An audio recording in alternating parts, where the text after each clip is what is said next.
I watched Greg Halter steal my biggest victory right in front of the entire board. 6 months of negotiations, countless sleepless nights, and a projected $100 million deal, all credited to him with a single PowerPoint slide. "Thanks to my strategic leadership," he said, grinning at the cameras, "we've secured the largest contract in company history."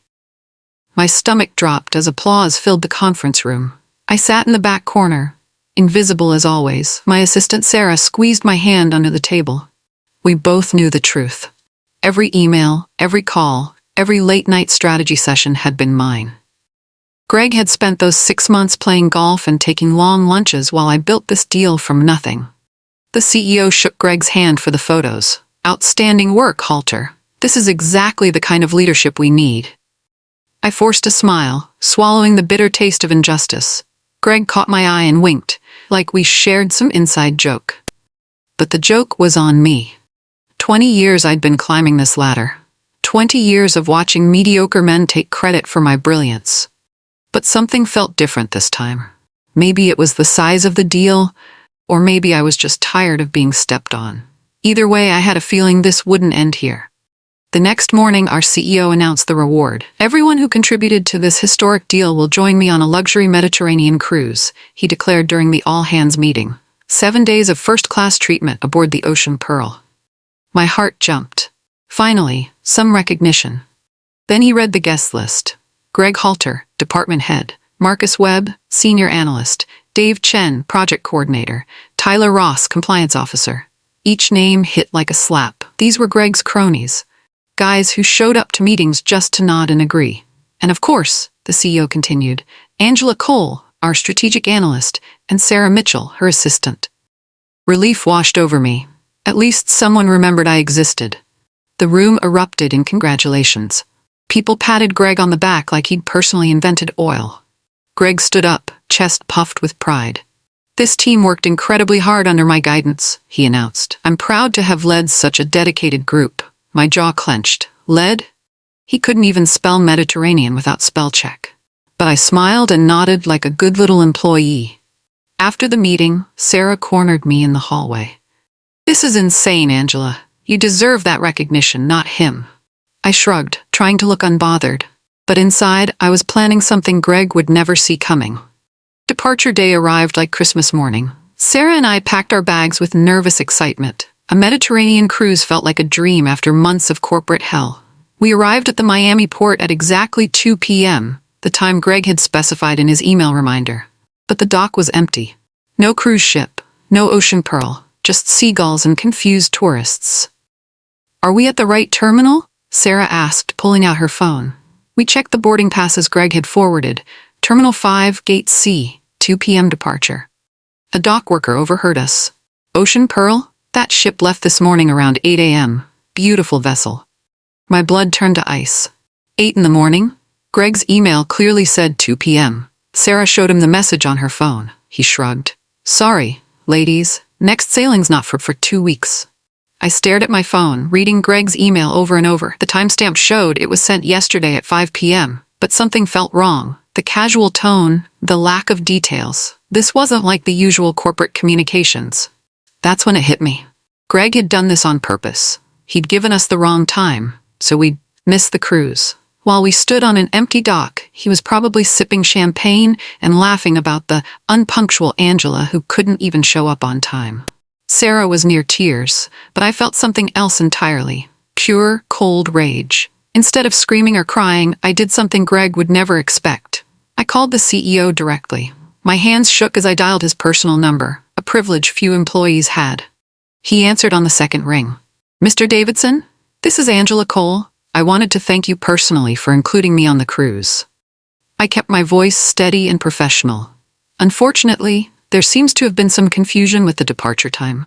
"Confusion?" His voice sharpened. "What do you mean? The ship left this morning." "This morning?" I let genuine surprise color my tone. Greg's email said 2 p.m. Sarah and I are standing at the dock now, but we apparently missed it by 6 hours. I read him the exact message, timestamp and all. The silence stretched for 30 seconds. When he spoke again, his voice was different, colder. "Angela, I need to ask you something, and I want a straight answer. who actually negotiated the Peterson Industries deal. My heart hammered. This was it, the moment of truth. I did, sir. Every aspect. The initial contact, the pricing structure, the compliance framework, all of it. Greg reviewed my final presentation the night before your meeting. Another long pause. Then, don't say anything to anyone about this conversation. I'll be in touch soon. He hung up, leaving me standing in the Miami heat, with a sinking feeling that everything was about to change. 3 days later, I noticed something strange. HR representatives kept walking past our department, taking notes and asking quiet questions. Greg was too busy showing off his cruise tan to notice, but I saw everything. Lisa from Human Resources approached me during lunch. "Angela, can we chat privately?" We found an empty conference room, and she pulled out a thick folder. "We're conducting a routine performance audit of your department. I need to ask some questions about work distribution and project leadership." For the next hour, she grilled me about every major project from the past 2 years. Who initiated what? Who did the actual work? Who presented to clients? I answered honestly, providing emails and documentation when she asked. Lisa's expression grew more serious with each revelation. "One last question," she said, closing her notebook. "In your opinion, how would you describe Greg's management style?" I chose my words carefully. Greg delegates heavily. He trusts his team to handle details while he focuses on big-picture strategy. It wasn't exactly a lie. After she left, I couldn't concentrate on work. Something big was happening, and I had a feeling Greg was about to learn that stealing credit has consequences. But for now, I had to wait and watch. When Greg returned from the cruise, he couldn't stop talking about it. "The lobster was incredible," he told everyone in the break room. "And the captain personally thanked me for the company's business. Real class act." He showed off photos of himself with cocktails and sunsets. Then he looked at me with fake sympathy. "Too bad you missed it, Angela. But punctuality is crucial in business. Maybe next time you'll double-check your calendar." His cronies laughed. Dave Chen even made a joke about me needing a watch for Christmas. I nodded and smiled. "You're absolutely right, Greg. I should have been more careful." Inside, I was burning with rage, but I'd learned long ago that patience was a weapon. Greg thought he'd won, but he had no idea what was coming.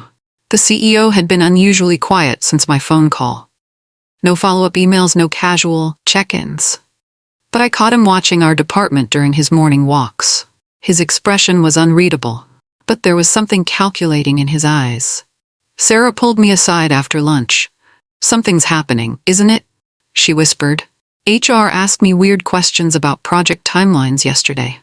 I nodded slowly. "Just keep doing your job and stay quiet. Everything's going to be fine." But I knew it wasn't going to be fine for everyone. My assistant Sarah was brilliant at digging up information. While I focused on current projects, she quietly reached out to former department employees, people who'd left under mysterious circumstances over the past 2 years.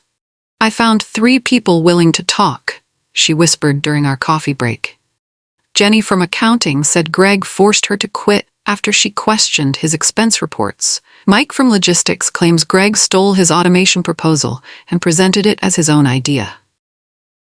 The most damning testimony came from Lisa Park, a former analyst who'd left 6 months ago. She agreed to meet us at a coffee shop downtown after work. Lisa looked tired but determined as she slid a flash drive across the table. "Everything's on there," she said quietly. "Email chains, project files, recorded conversations." Greg systematically stole work from junior employees and silenced anyone who complained. He threatened my performance review when I tried to claim credit for the Morrison project. I stared at the drive, my hands trembling slightly. "Why didn't you report this?" Lisa laughed bitterly. "To who? Greg's golf buddy in HR? His college roommate in legal?" The system protected him. As we drove home, Sarah was unusually quiet. Finally, she spoke. "Are we really going to take him down?" I gripped the steering wheel tighter. "We're going to let him take himself down." The trap was set perfectly.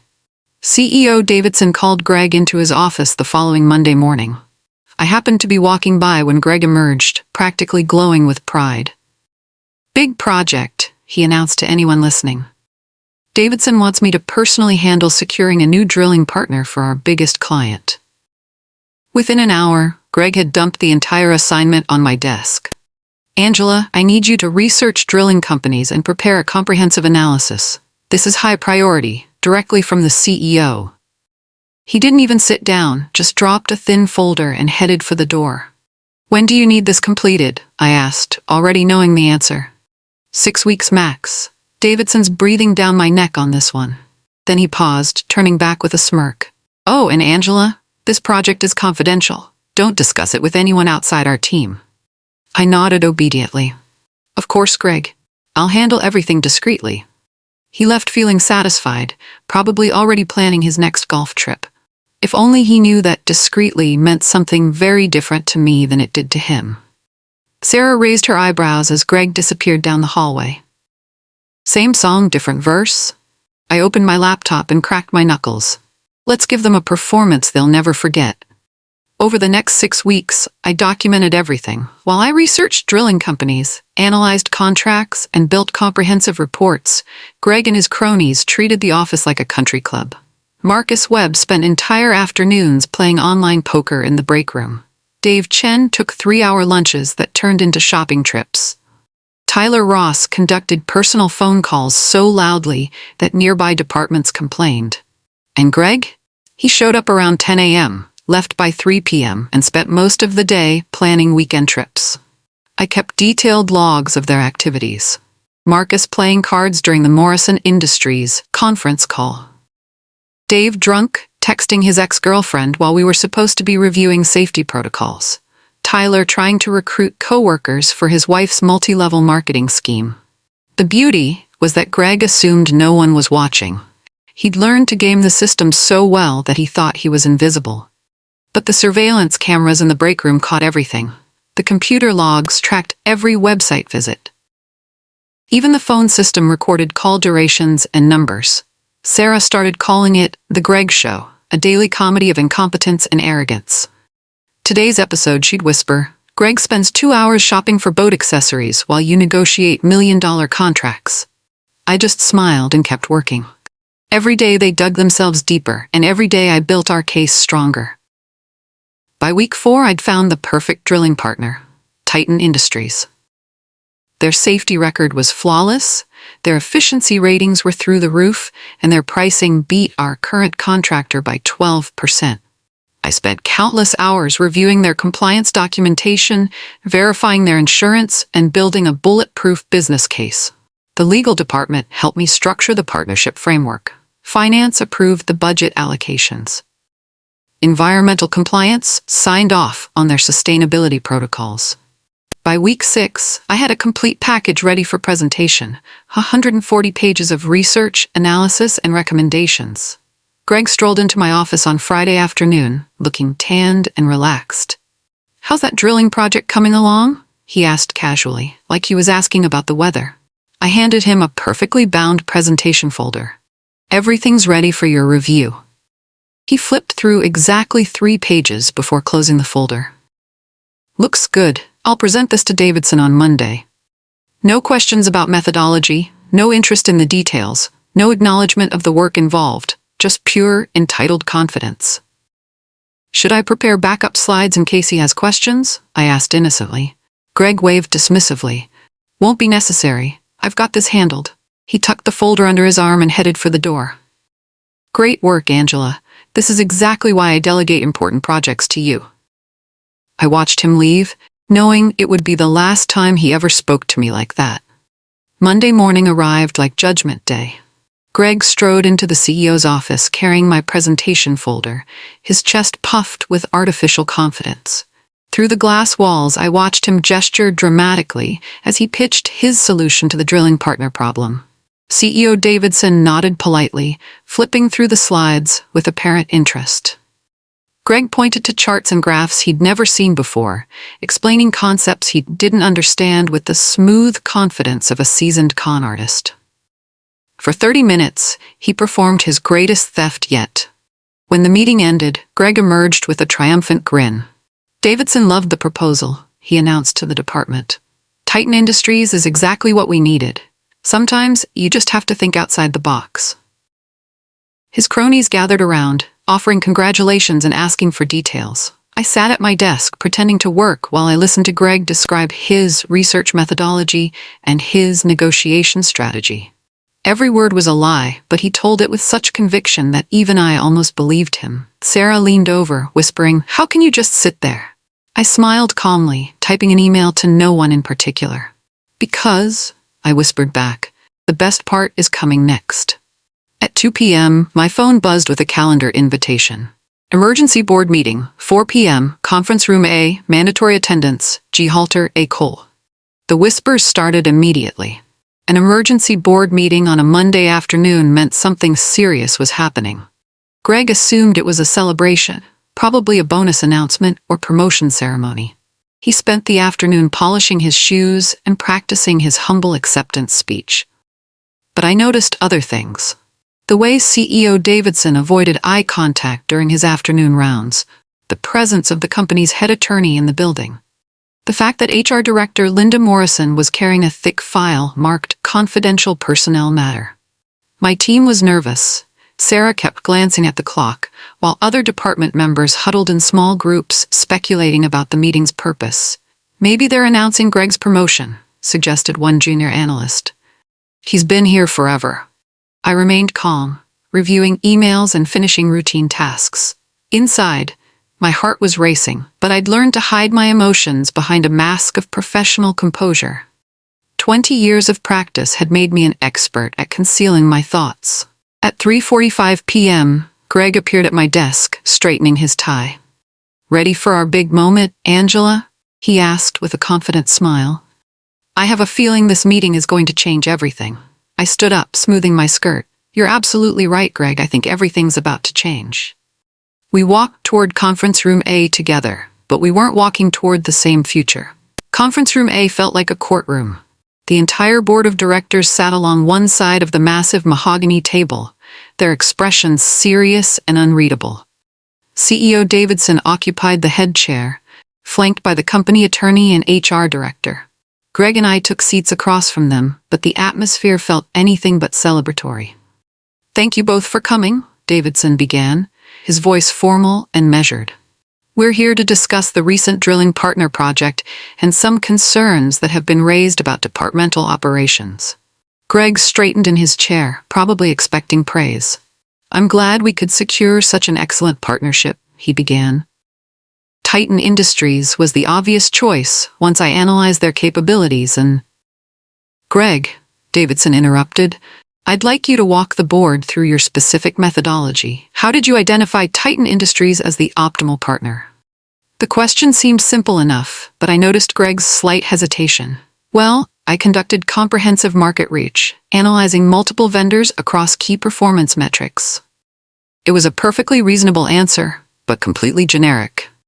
"Which metrics specifically?" asked board member Patricia Hughes. Greg's confidence wavered slightly. "Safety records, pricing structures, operational efficiency ratings." Again, correct, but vague. "And how did you verify their compliance certifications?" pressed another board member. Greg's face was starting to redden. "I worked closely with our legal team to ensure all documentation met our standards." I sat quietly, watching Greg struggle with increasingly specific questions about work he'd never done. The questioning continued for 20 excruciating minutes. With each inquiry, Greg's answers became more evasive and less detailed. When asked about Titan Industries' environmental compliance protocols, he mumbled something about industry standard practices. When pressed for specifics about their insurance coverage, he claimed the details were in the full report.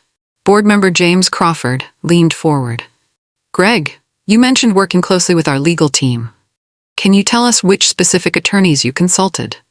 Greg's eyes darted around the room.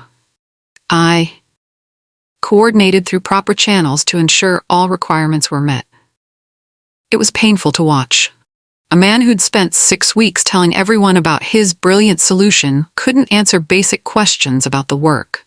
The board members exchanged glances, their professional masks barely concealing their growing skepticism. Finally, CEO Davidson turned to me. "Angela, you assisted with this project. Perhaps you could provide some additional details." This was the moment I'd been waiting for. Not to grandstand or humiliate Greg, but to simply tell the truth. "Of course," I said calmly. I can walk you through the complete analysis, from initial vendor identification through final compliance verification. I opened my laptop and began explaining the methodology, the research process, the legal consultations, and the financial projections. The board members leaned forward, asking follow-up questions that I answered with precise detail. Greg sat beside me in stunned silence, finally understanding what was happening. As I finished explaining the project details, CEO Davidson nodded to the HR director. "Linda, would you please share what your investigation discovered?" My heart pounded as Linda Morrison opened her thick file. "Over the past month, we've conducted a comprehensive review of departmental operations and project attribution," she began. "We discovered a disturbing pattern of work misrepresentation and employee mistreatment." She produced a laptop and projector, filling the wall screen with emails, timestamps, and project documentation. These records show that over the past 2 years, Mr. Halter has consistently claimed credit for work performed by subordinates, particularly Miss Cole. The evidence was overwhelming. Email chains showing Greg forwarding my work as his own. Calendar records proving he was absent during critical project phases. Performance reviews where he took credit for initiatives he'd never seen. Additionally, Linda continued, we have testimony from 3 former employees who left the department after Mr. Halter appropriated their work and threatened retaliation when they complained. Greg's face had gone completely white. He started to speak, but Davidson raised his hand. "We're not finished yet." Linda clicked to the next slide, revealing video surveillance footage from the office break room. "This is from last Tuesday, during the Patel Industries conference call." The screen showed Greg and his cronies playing poker while I sat alone in the conference room, managing the client presentation. The video evidence was devastating. Week after week of Greg's team goofing off while I handled their responsibilities. Marcus betting office supplies on card games. Dave conducting personal business during company time. Tyler selling protein shakes to coworkers while ignoring client emails. But the most damning footage came from the break room conversations. "Angela does all the real work anyway," Marcus was heard saying during one poker game. "Greg just swoops in and takes the credit." Dave laughed in agreement. "She's basically running the whole department while he plays golf."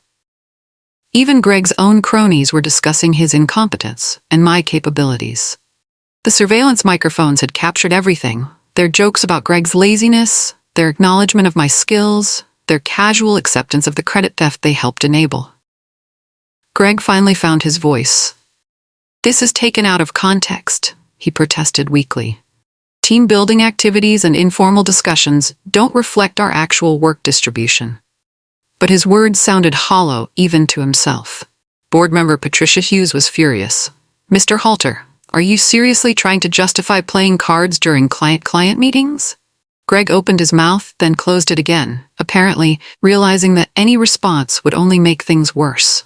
CEO Davidson's expression was stone cold. "We have one more item to address, the cruise incident that started this investigation." Linda Morrison pulled up email records on the screen. "This shows the original cruise departure information sent to all participants, 8 a.m. departure from Terminal 5. Then she displayed Greg's forwarded message to Sarah and me.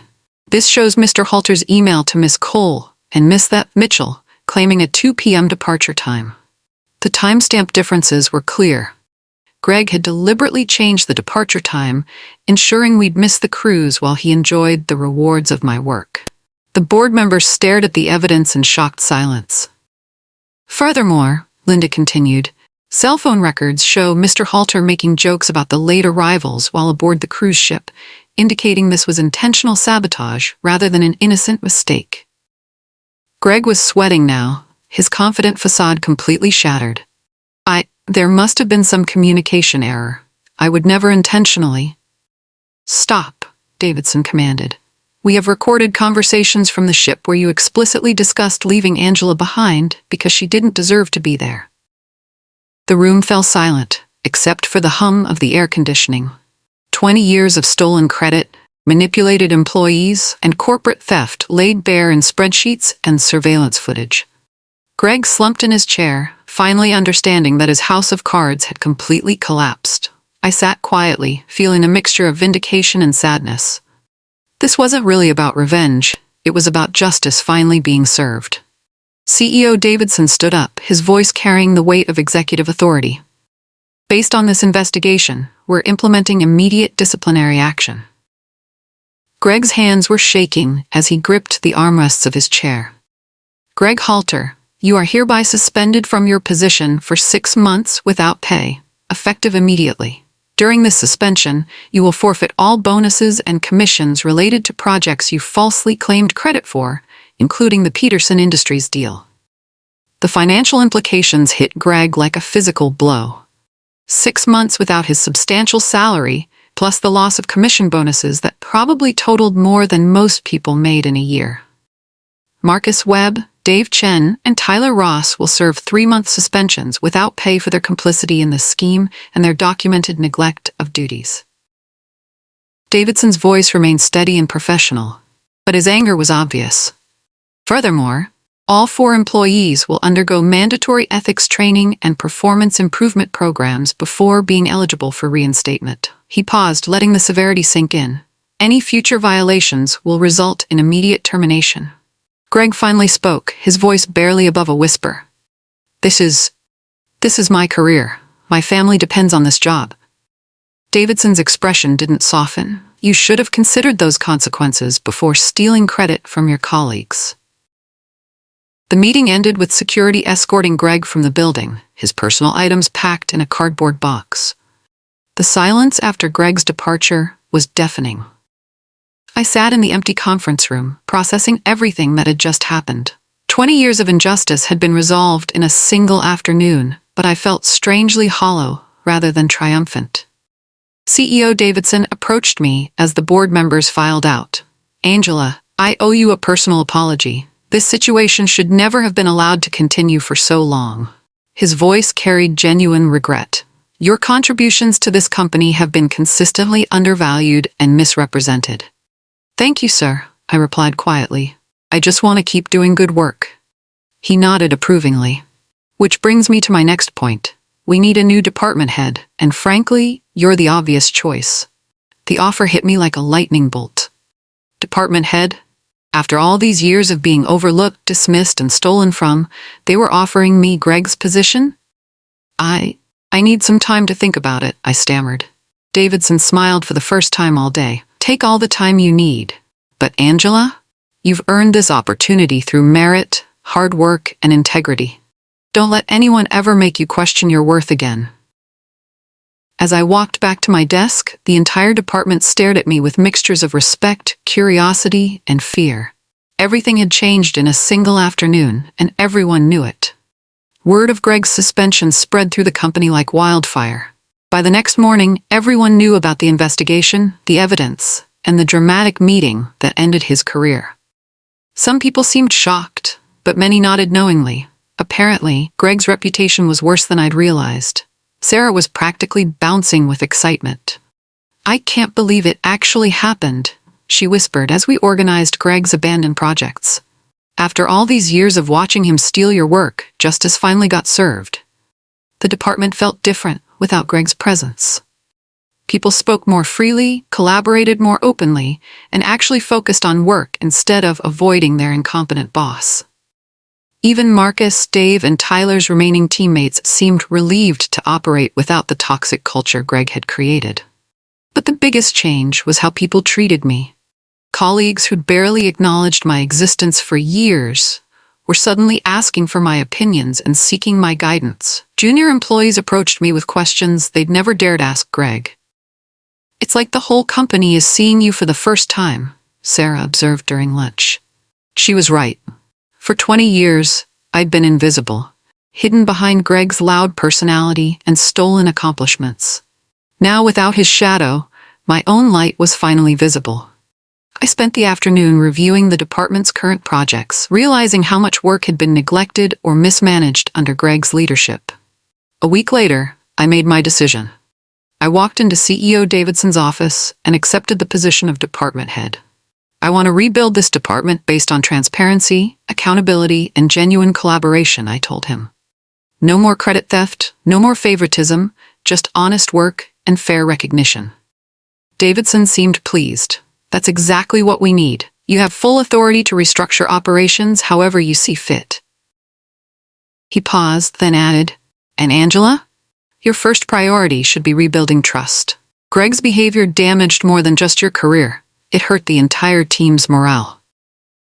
My first week as department head was a whirlwind of meetings, reorganization, and relationship building. I implemented new project tracking systems to ensure transparent work attribution. I established regular team meetings where everyone could contribute ideas and receive recognition for their efforts. Most importantly, I met individually with each team member to understand their concerns and aspirations. Many had been afraid to speak up under Greg's regime, but they had valuable insights about improving our operations. "This feels like a completely different company," one junior analyst told me. "For the first time in years, I actually want to come to work." Comments like that made all the years of struggle worthwhile. Sarah became my assistant manager, a promotion she'd earned through years of excellent work that Greg had never bothered to acknowledge. The changes were immediate and dramatic. Without Greg's toxic influence, productivity increased by 40% within a month. Projects that had been delayed for months were completed efficiently. Client satisfaction scores improved dramatically as we delivered higher quality work on schedule. I instituted a new policy. Every project would clearly identify all contributors, with credit distributed based on actual involvement rather than hierarchy. No more stolen accomplishments. No more invisible contributors. If someone did the work, they got the recognition. The transformation extended beyond our department. Other divisions began requesting collaboration, recognizing that we'd become a high-performing team instead of a dysfunctional mess. The CEO started holding us up as an example of effective leadership and positive culture change. But the most satisfying moment came when I received an email from one of Greg's former victims, a talented engineer who'd left the company years earlier. "I heard about the changes in your department," she wrote. "Would you consider hiring me back? I'd love to work in an environment where merit actually matters." I hired her immediately, along with 2 other excellent employees who'd been driven away by Greg's behavior. Building a team of talented, motivated people who were finally free to do their best work was incredibly rewarding. 3 months into my leadership, our department had become the company's top performer. We'd secured 2 major new contracts, streamlined operations to save millions in costs, and developed innovative solutions that other companies were trying to copy.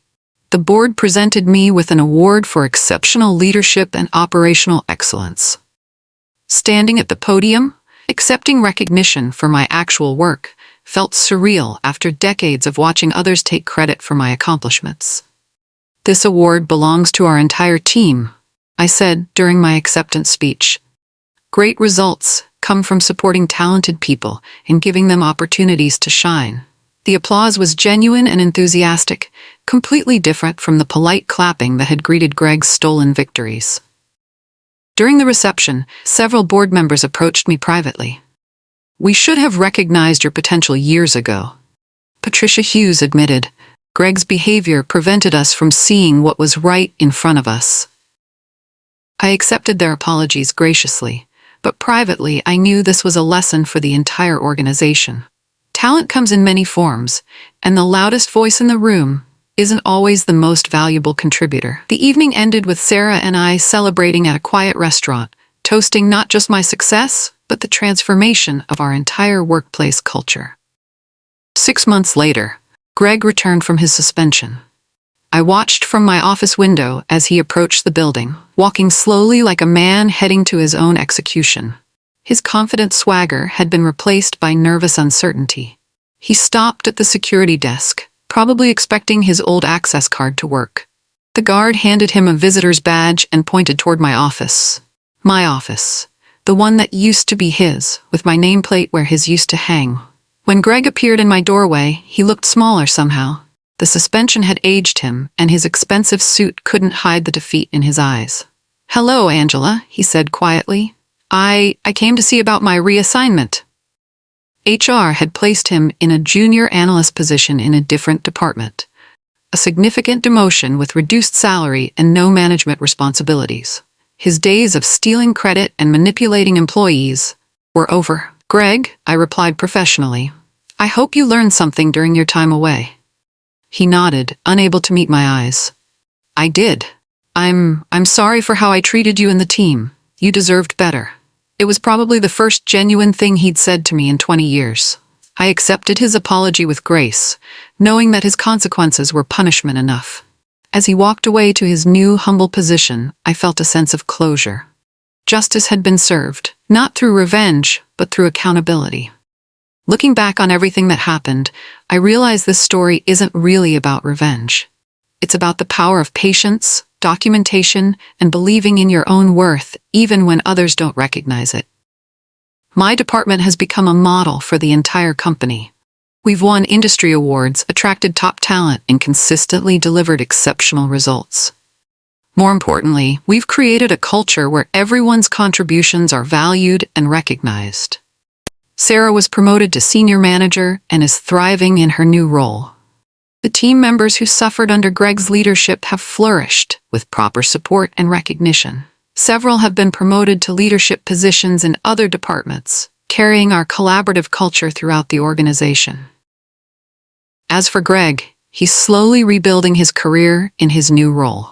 Whether he's truly changed or just learned to hide his worst tendencies better, I can't say. But he no longer has the power to steal credit or damage other people's careers. The biggest lesson I learned is that good work and integrity eventually win, even if it takes longer than we'd like. Sometimes the best revenge is simply being successful while staying true to your values.